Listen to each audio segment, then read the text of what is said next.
What's up, YouTube? It's your boy JP's and the Keys, and it's too easy. We're back with another video today. We are back with part 2 of the Napoleonic Wars, oversimplified. You know, it's crazy. I just realized that like my face when like I'm watching the video and not saying anything is like really wild. So if you see that and you see me like with my mouth and with my lip hanging out, or like I'm like just leave me alone. All right, just leave me alone. But anyways, sub to my new channel. You know what I'm saying? That channel's doing daily uploads on that new channel. So definitely sub to that channel. But anyway, thank you. Let's just get to this, bro. Video was made possible by Honey. Install now for free using the link below and start saving money when you shop online. After the Third and Fourth Coalition Wars, Napoleon had decisively defeated all three of his main rivals on the continent, and he was now undoubtedly the master of Europe. After the Battle of Friedland, his enemies sued for peace, and they all met on a raft on a river for negotiations. They had been fighting for the past 4 years, but now Napoleon and Alexander surprisingly got along like a house on fire. They laughed together, they chatted long into the night, they kissed. The two had a lot of mutual respect, and Napoleon even told his wife that if Alexander were a woman, I would make him my mistress. Kind of a weird thing to say to your wife, Napoleon. In the end, they came to an amicable agreement. I mean, at this point, Josephine is community. So in this, does it really matter? She's community. She's for the streets. You know, Josephine is for the streets. So does that even really matter at this point? Russia would lose barely any land, and in return, they'd join France against the UK and invade Sweden. Win-win. On the other hand, Frederick William III was sidelined, and Prussia lost an enormous amount of territory to French client states. Only the UK remained as the last major threat to Napoleon, and they continued to be a big thorn in his side, constantly funding his enemies and using their powerful navy to wreak havoc on French trade and overseas colonies. But what could Napoleon do? The British were safe across the channel. Well, he said, if I can't fight you with guns, I'll fight you with money. Earlier in 1806, Napoleon had announced the continental system, a total shutoff of the UK from continental trade. No one in Europe was to trade with Britain, and Napoleon hoped that by hitting their economy, he could force them to negotiate. The British economy did take a hit, and they responded in their typical fashion, by going to Copenhagen and blowing a bunch of stuff up. But in general, the British managed to stay afloat by simply increasing their trade with other parts of the world. Many That's what I would do too. Like, okay, you're gonna block me from Europe. Let's just go to America. Bruh. I don't think he thought that plan all the way through. Neutral countries found themselves stuck between a rock and a hard place as the two European superpowers demanded they cease trade with the enemy. Hey America, you better not trade with the French or else I'll come burn down the White House. What? This is gonna wreck my economy. I need to start saving money. How the heck am I gonna start saving money? Yeah, that's right, you know where this is going. Do you like shopping in store? Of course not. Then you'd have to get up and use your legs. Gross. Well, what if I told you you could save money doing your shopping from the comfort of your own outhouse, allowing you to upgrade your outhouse to a porta potty? Go you. Honey is a free browser extension that scours the internet for... Yo, I can't gonna lie. I'm not gonna lie to you. Yo, Honey is that stuff. I can't lie. Honey is that stuff, man. I got some good discounts on stuff, you know what I'm saying? I ain't even paid by them, but hey, you know what I'm saying? That's something you might want to check out. That's all the free promotion you're gonna get from me. That's all the free promotion they're gonna get from me. If they want me to promote them again, they're gonna have to cough up some bread. That's all I'm saying. That's it. For 403,000, click on the link below, joinhoney.com/oversimplified, and you can get Honey to start making peace with the Russians, a continental blockade, and blowing up Copenhagen. Sick of being blown up for doing almost nothing, and under significant pressure from Napoleon, the Danish officially sided with France. But Napoleon's blockade had the biggest effect on continental Europe, who were now cut off from a major trading partner, one that controlled the seas and held a rich, growing empire. And a lot of countries didn't fully comply. Portugal, a traditional British ally, refused to take part. No problem. Napoleon sent an army and invaded. But it wasn't just Portugal. Many of Napoleon's allies were also suspect. Your Majesty, it seems that Spain isn't properly enforcing your blockade. Spain? Why not? Well, it appears they've been trying to find a way out of being your ally since they lost their fleet at Trafalgar. What is with these people? It's almost like everyone's only pretending to be my ally because they know otherwise I'd beat them up. Do I even have any real friends? Are you my friend, Pierre?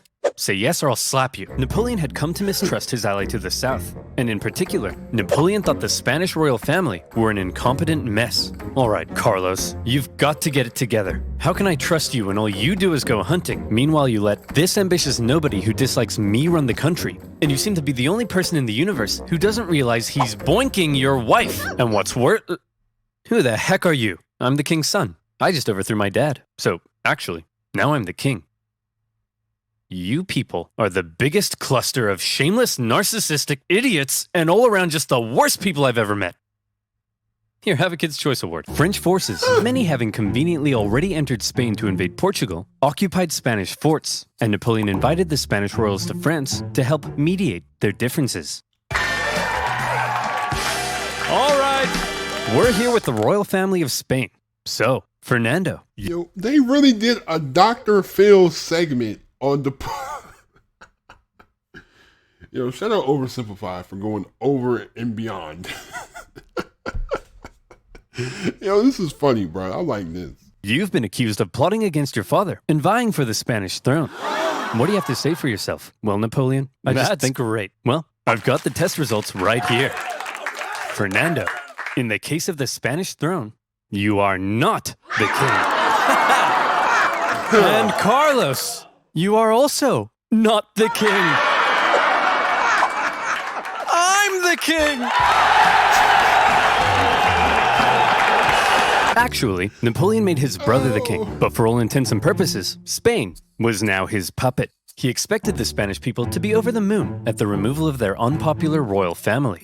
Imagine his surprise when it turned out that people don't really like to be subjugated by a foreign power, least of all one who had previously attacked the Catholic. After switching to Canva presentations, my only regret was not doing it sooner. There are all these free templates to play around. Church, and so the people of Spain revolted.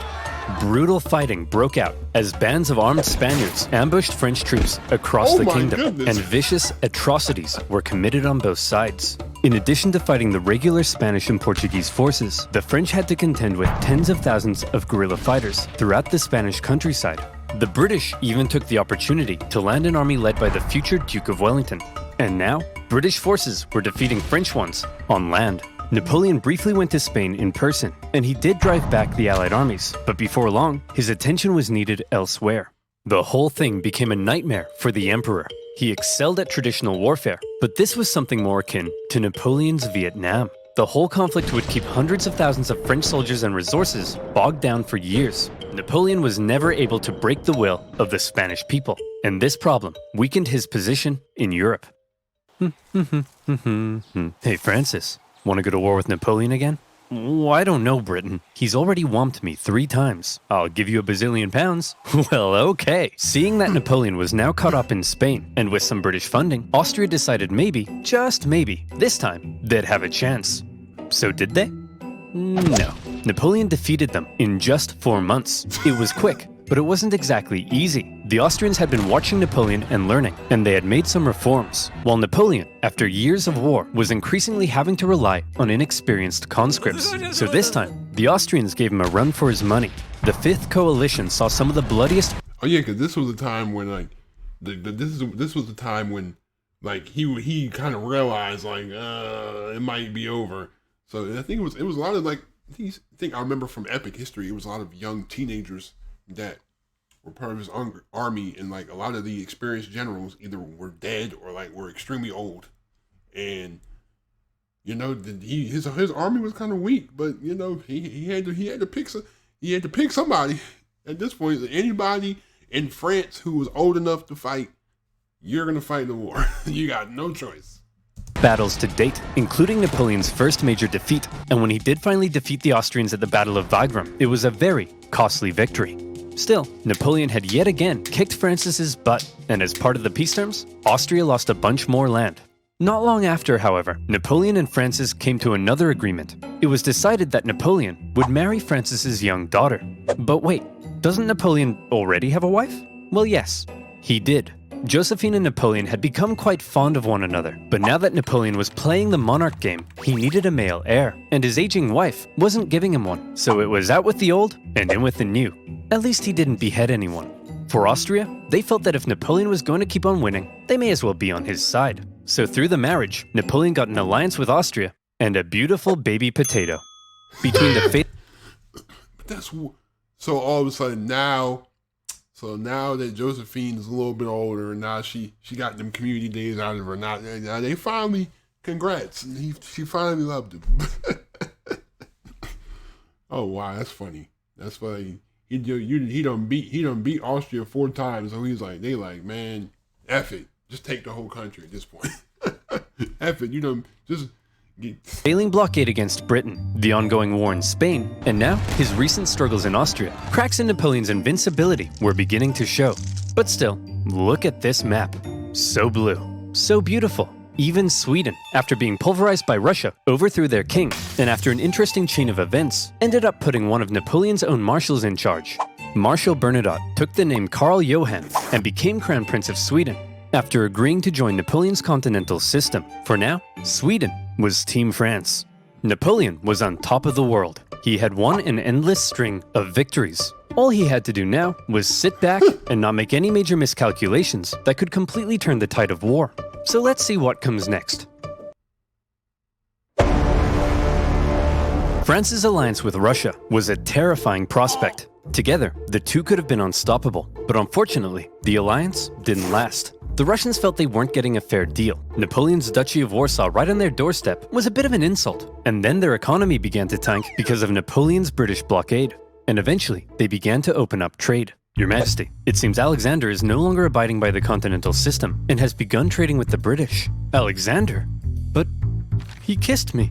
He kissed you? You wouldn't get it, Pierre. No one would ever kiss you. The security of Napoleon's empire depended on removing the British threat, and he wasn't happy with Russia's backdoor shenanigans. And so in 1812, Napoleon decided to go to war. He gathered together the most massive army Europe had ever seen, made up of troops from every corner of his empire, and he prepared to invade. Okay, it looks like Napoleon's coming for us. Generals, I need ideas. We could stand and fight. No, that's stupid. You're stupid. We could run away. You're a star. You'll remember Napoleon's tactics relied on astonishing speed to outmaneuver his enemy and force a quick, decisive battle. Well, I've got 2 words for you. Scorched earth. If his opponent retreated while scorching the earth, his men couldn't live off the land. And if his men couldn't live off the land, he needed his supply trains. And if he needed his supply trains, he couldn't move quickly. And if he couldn't move quickly, he couldn't outmaneuver his enemy. And if he couldn't outmaneuver his enemy, I think you get the point. Napoleon launched his invasion and hoped for a quick battle, but all he could do was try to catch the retreating Russians while moving deeper and deeper into hostile territory. Oh, cat and mouse game. As he went, the horribly hot summer devastated his army. His men died of heat, exhaustion, and disease. Supplies began to run out, and his men began to starve. Many deserted, and still the Russians continued to retreat. Numerous times Napoleon considered turning back, but that little voice in his head kept on telling him, keep going, just a little further. And don't worry, you're definitely average height for the time. He nearly caught the Russians at Smolensk, but it was his birthday, so he had a party instead.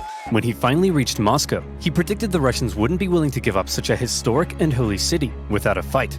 And he was right. The Russians finally turned to face him for the single deadliest day of the Napoleonic Wars, the Battle of Borodino. The Russians fought valiantly, and as he got older, Napoleon's battle tactics seemed to become a little less refined and a little more run straight at the enemy, try not to die. He launched a full frontal assault at the Russian defenses, and as a result, the death toll was colossal. The Russians eventually decided to retreat, leaving Moscow to fall into Napoleon's hands. Quick, the French are taking the city. Release all these prisoners immediately and tell them to burn it to the ground. Well, Jimmy the arsonist, you are not going to believe your luck. Moscow went up in flames, and as Napoleon entered, it became very clear his army wouldn't be able to stay there very long. But he had just defeated the Russian army and taken their most beloved city. In his mind, he had won. So he sent Tsar Alexander in St. Petersburg a letter. Your Imperial Majesty, Napoleon requests your surrender. How shall I respond? You shan't, Dmitri. Ever? Ever. But, Your Majesty, it will be winter soon. The French forces are stuck 500 miles into Russian territory with dwindling supplies. If we don't say anything, well, then they'll all die. Oh! After waiting for a response for about a month, the first snow of winter began to fall, and Napoleon sensed the catastrophe that was about to unfold. He decided their only choice now was to get out. And that's when it happened. It got cold. Stupid cold. His glorious invasion had just become a race for survival. As the Russians realized the French were fleeing for their lives, they began to close in on their supply line. Men froze to death, their horses as well. There was starvation and disease. The injured and dying could only be left by the side of the road, as it was too slow to try to carry them. And all along the way, the dreaded Russian Cossacks stalked the bleeding French army, and every now and then swept in for a quick attack. Napoleon, fearing capture, kept a vial of poison around his neck. At one point, the Russian armies nearly trapped him against the Berezina River, but a little Napoleon cleverness gave him the old Geoffrey juke, tricking them into thinking he was going south and then escaping across rapidly built pontoon bridges to the north. When the Russians realized where he was and began to close in, the French burned the bridges before everyone could cross. Hundreds drowned, and thousands were captured. Oh, I remember that. I remember that from epic history. Yep. At this point, Napoleon got wind of plots against him forming in Paris, so he abandoned his men and went back to France. The remaining French stragglers made it across the border. It's been estimated over 600,000 men went into Russia. Less than 100,000 returned. Napoleon was now in a very precarious situation. His army had just been obliterated, and the other European leaders smelled blood. Here was an opportunity to take advantage of a weakened Napoleon, regain territory and influence, and liberate Europe from his dirty French paws. And so, they began to turn. Prussia soon broke their alliance and switched sides, while Austria declared neutrality. Even Sweden, led by one of Napoleon. In fact, you gonna have Austria gonna got no choice. And he done beat you 4 times. What you gonna rise up again? Napoleon's old marshals joined the Allies, partly due to Napoleon's earlier invasion of Swedish Pomerania. I remember, that's what I was remembering, like one of his marshals had went to Sweden and turned against him. That's what I was talking about. It was Bernadotte. Yeah. The War of the 6th Coalition had begun. The coalition forces had been reforming their armies, and they were now much better. And the UK had also significantly amped up its financial aid to its continental allies. Their armies quickly advanced through Poland and into Germany. In Paris, Napoleon was understandably freaking out. He needed to put together a new army fast, and he called up over 100,000 new conscripts, mostly teenagers. He also put his factories into overdrive, and he was like, "You, make more rifles. You, build new cannons. You, make more horses. I don't make horses. Then who makes horses? Horses make horses. Explain how." "Well, when a daddy horse and a mommy horse love each other very much." "Yes, go on." "Well, then the daddy horse..." "I'm sorry, Napoleon. You're 43. I thought you'd know this stuff." "Don't touch me. I'm gonna be sick." As it turned out, Napoleon's lack of horses would take the biggest toll on his army, since his tactics relied on speed, maneuverability, and destruction. When he took the fight to the Allies in 1813, he did defeat them and sent them running. But lacking cavalry, he was unable to effectively pursue and destroy. He needed horses. For the Allies, being defeated in battle by a man whose army was now full of inexperienced conscripts was concerning. So both sides were like, hold up, time out. The Allies were somewhat cornered, and had Napoleon kept going, it's possible he could have won. But instead he agreed to a brief truce with the Austrians mediating between the two sides. When Austria demanded Napoleon make major concessions, Napoleon told them to shove it. Having had their terms rejected, Austria felt now they were justified in saying, well, we tried, and they joined the coalition. Okay everyone, look at us. The boys are back together. But Napoleon is still dangerous, so we need a plan. Any ideas? Ooh, I know. No, forget it. That's stupid. No. I've got it!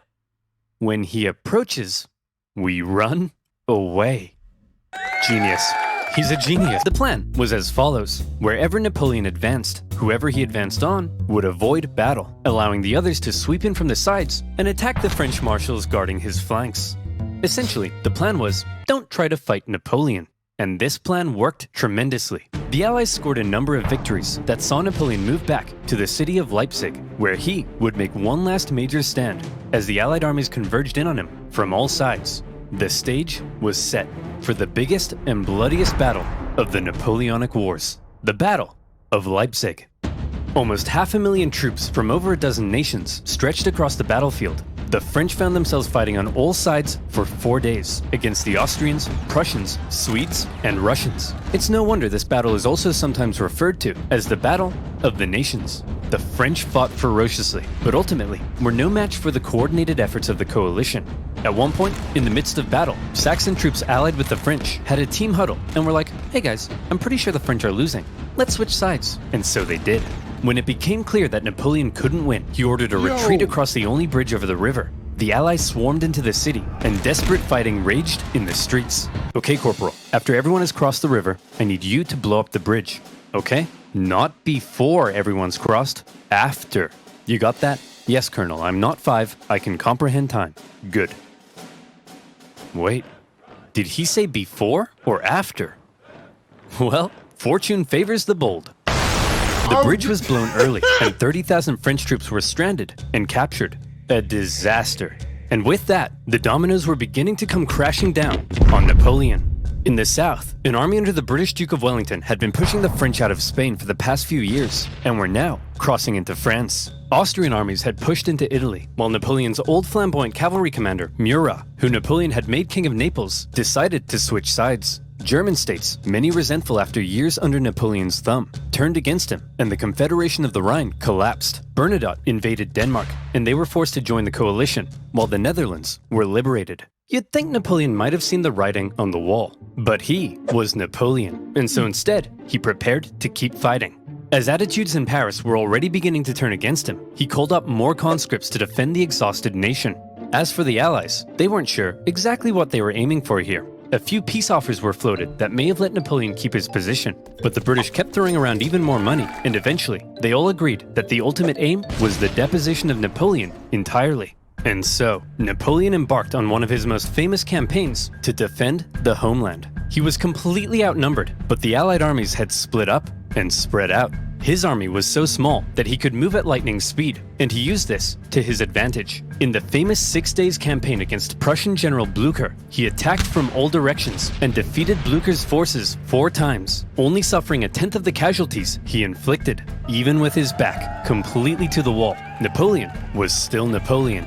Then he turned south to take on Schwarzenberg's army of Bohemia and enjoyed even more victories. However, Napoleon's problem was that he couldn't be everywhere at once, and wherever he wasn't, the Allies continued to push towards Paris. He made one last-ditch attempt at moving in behind the enemy lines and cutting off their communications, but Paris was in disarray, and the people were sick of war.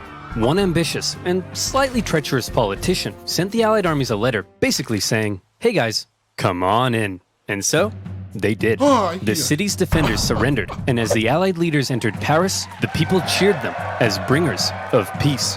Paris had fallen. Quick, marshals, gather your men. We're gonna launch an assault on Paris. Where are my marshals? They all left and told me to give you this note.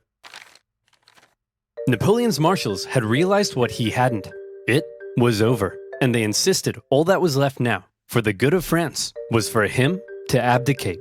And with You got to remember, this man Napoleon faced it was like 13-1 because he had Britain, Spain, Russia, Denmark, Sweden, Naples, Austria, Germany, Italy. That's like 10 off the top. That's like 10 countries against France. That's like 10, oh yeah, Prussia, 11 countries against 1. Think about how much hate you had to have for 11 countries to come against you. 11. And you held them back for a decent amount of time. That speaks to his military accomplishments. Like 11 countries against 1. Without the support of his army, Napoleon had no choice.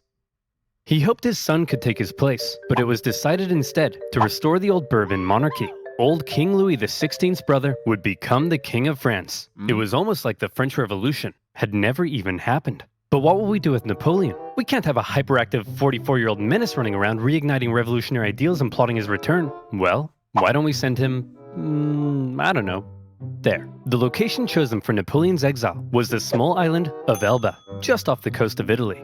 Napoleon was to rule over the island, and even got to keep the title Emperor of Elba. The Allies must have been in stitches when they came up with that. When he learned what his fate was to be, he drank the poison he had been keeping around his neck. But it had gone out of date, so instead of a quick and painless death, he got a painful stummy-wummy instead. Before he left France, he addressed his oldest and closest guard one last time, making an emotional speech that ended with him kissing their flag. And off he went to exile. The deal that was given to him was actually quite generous. His family were given titles, he was to receive a state pension from France, and he was able to receive many distinguished visitors, all eager to come and meet the famed emperor. And he ruled over Elba well, improving infrastructure and introducing many legal and social reforms aimed at improving life on the island. Hey Napoleon, just coming in to check on how it's all going. Holy smokes! But it wasn't all good. For one thing, he learned of the death of his first wife Josephine and was deeply saddened. He was forbidden from seeing his son and current wife, and in Austria, Emperor Francis had ordered a local count to seduce her so she would forget about Napoleon. Then, the new King Louis XVIII refused to give Napoleon his agreed pension. He was under constant threat of assassination, and there were even rumors that the Allies were thinking of relocating him somewhere even more remote. But the biggest problem was that Napoleon was once the master of Europe.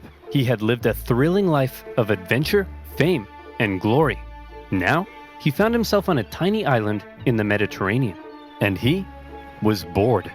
Wouldn't it be nice if he could somehow return to France and reclaim his throne? Hey Napoleon, want to go back to France and reclaim your throne? I would, Pierre. But how? Well, I was thinking we could just take this boat. Will that work? Surprisingly, yes. Pierre, remember when I told you no one would ever kiss you? Yes, sire. Well, pucker up, boyo. Yay. When Napoleon left Elba, it wasn't really the daring escape you might think. He basically had kind of a leaving ceremony, hopped on a ship, and sailed back to France. He brought with him an army of about 1,000 men, and he began his journey to Paris. However, in Paris, there was now a new king, and at first, the people largely accepted him because the last few years of war under Napoleon had brought immense death and economic suffering. That's right, the king is back, baby. Divine right to rule. Don't worry, everyone. I know the economy is kaput, but I and my courtiers will withdraw into this palace, and we will definitely work as hard as we can to fix everything.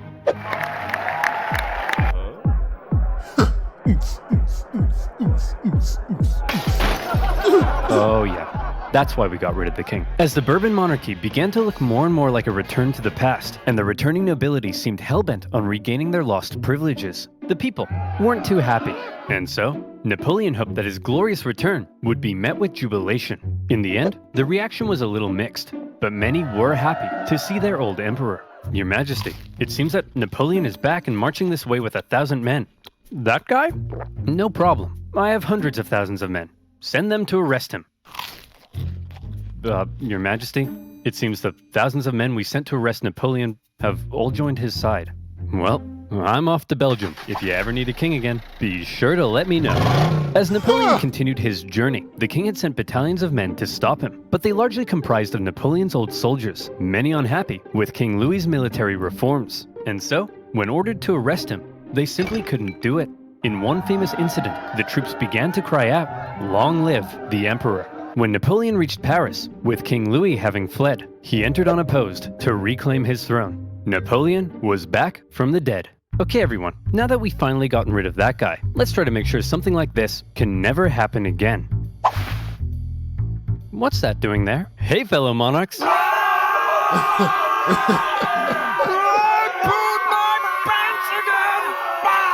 This time, Napoleon promised he would be a mucho good boy and not start any wars. But the Allied leaders were having none of it. They declared Napoleon an outlaw and the illegitimate ruler of France. So have you seen this man? He's short in temper. He's short both in temper and height. Will claim he's average height for the time, but he's not to be believed. Likes treats and will only bite when... Then, they declared war. Not on France, but on Napoleon himself. And when you have multiple empires declaring war on you as an individual, that's how you know you're a very naughty boy. The Allied powers began making plans to combine their forces and once again invade France. The most immediate threat to Napoleon were the British and Prussians hanging out in nearby Belgium. If Napoleon could knock them out quickly, maybe he could force the Allies to negotiate, and maybe he could hold on to his power. Together, the two armies to the north outnumbered him, so he made a plan to divide them and take them on separately. Historians debate how much of a chance Napoleon had here, but this same strategy of dividing and conquering had worked for him multiple times. He marched north with 125,000 men and took on the Allies in a number of initial engagements, defeating the Prussians before turning to take on the British. But to Napoleon's dismay, miscommunication and hesitation among his marshals allowed both enemy armies to retreat, and crucially, rather than fleeing east, the Prussians moved north, where they could remain in contact with the British. Napoleon sent a force to hold off the Prussians as he moved in on the British, now holding a defensive position at Waterloo. Prussian General Blücher sent word that he would come to Wellington's aid if he could just hold off the French for long enough. Napoleon had to defeat Wellington before the Prussian army could arrive in force, and it was close. The British held the high ground and a number of key defensive buildings across the battlefield. After waiting some hours he didn't have for the ground to dry, Napoleon sent men to assault the Hougoumont farm, but the British-German garrison there held out. French Marshal Ney launched a number of miscalculated cavalry charges at the British lines. The British formed defensive square formations, and they tore the French cavalry to shreds, while one guy chose the absolute worst time to go on a bender. The French did manage to capture a farmhouse directly in front of the British line, and from there, they unleashed artillery hellfire on the British square formations. And as Napoleon sent his Imperial Guard in to finish the British off, a nervous Wellington knew his lines were at breaking point. But the Prussians had earlier begun to arrive, and now they were arriving in large numbers. And after the British held out and sent the French Imperial Guard running, the French lines panicked, fearing they had been encircled, and they began to flee. The Battle of Waterloo was an Allied victory. And with that, Napoleon's hopes of returning to glory were vanquished. He knew he was defeated. He went to the British and said, "Can I please have a house near London?" And the British replied, "No." Instead, to make sure Napoleon was put away once and for all, they sent him to one of the most isolated and remote places they could think of, a tiny island in the Atlantic Ocean, St. Helena. Here, a deeply isolated and depressed Emperor Napoleon would live the remaining years of his life. His house was a wooden bungalow, not exactly on par with the Tuileries Palace. Much to his frustration, his captors referred to him as General, rather than calling him Emperor. His mail was censored, his visitors were vetted. There was almost no way he could escape such an isolated island. But just to be sure, he was guarded by 2,000 British soldiers and 2 ships that circled the island 24 hours a day. He had once been the most powerful man alive. And They say you ain't going nowhere, fool. images of the victorious Napoleon depict a strong leader, hand firmly in jacket. Depictions of Napoleon on St. Helena show a disheveled old man, hand firmly in pants. He had lost everything. And by the way, he was only 46. So maybe it's about time you know what? You're doing all right, kid. Napoleon fought one last battle while on the island. The battle for his reputation. He spent hours writing his memoirs, espousing his achievements, recording his greatness, and turning himself and his story into a phenomenal legend. And in this battle, he certainly succeeded. His mark on history cannot be denied. After his defeat, the European monarchs had got to work restoring Europe to its traditional balance and reasserting their dominance. But after Napoleon had spread the influence of the French Revolution, these returning monarchs would have a difficult time regaining their absolute control. France returned to the rule of the Bourbons, but it would go on to stage another revolution, and then another one. Reaction to Napoleon's rule in places like Germany and Italy propelled forward the ideas and feelings of modern unity and nationalism, and his Napoleonic Code still remains the basis of law in various modern countries. The modern world owes a lot to Napoleon's legacy. He remains statistically possibly the greatest military general in history, and his revolutionary military tactics changed the face of warfare. He was the last truly great leader to both lead his armies in battle while retaining total political control over a vast empire. There's still hope for Joe Biden, but the man... No, it ain't. No, it ain't. No, it ain't. Don't start that. Don't start that BS. No, it ain't.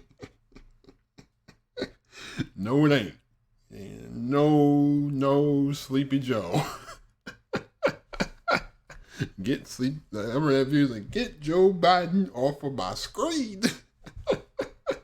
remains somewhat of an enigma, and we still aren't sure exactly what to make of him in some regards. Was he the champion of the French Revolution, spreading equality wherever he went, or did he betray it by making himself an absolute monarch and restricting certain liberties?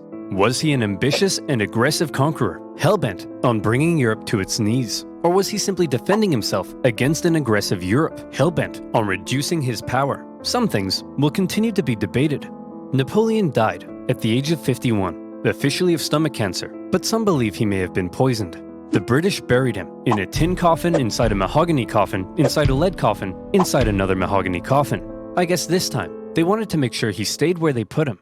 In 1840, his remains were moved to Paris, where they now rest under the dome of Les Invalides. The man from humble origins, with huge ambition, ruthless determination, immaculate skill on the battlefield, and a hefty dose of luck, who was determined to make his mark on history, did just that. There is no immortality, he said, but the memory that is left in the minds of men. And in that sense, Napoleon knew he would live on forever. Oh, and to reiterate, he was definitely average height for the time.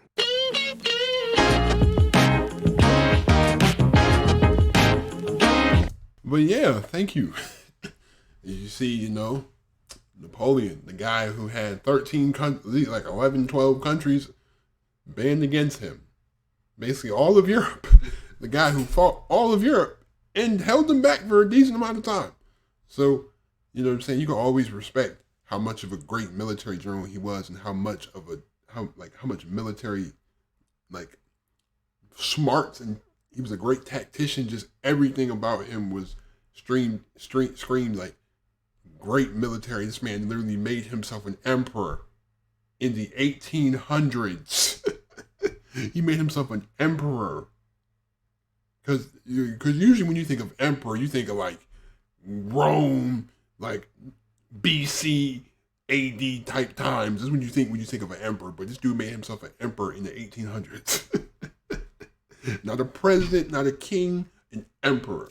Like, that's the amount of dude had balls of steel and was extremely, he was a narcissist, but hey, ain't nothing wrong with that. But anyway, thanks again for watching. Thank you for your support on both episodes. Definitely subscribe, leave a like on the video, turn on my post notifications so that you don't miss an upload. Anyway, thank you. Please be safe. Stay on the grind. I'm out. Peace.